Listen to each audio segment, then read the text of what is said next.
ஆரம்பிக்கலாமா?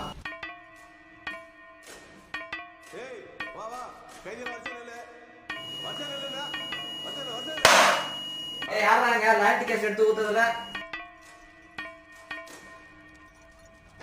கொஞ்சம் H2O எடுத்து ஊத்தலாம்.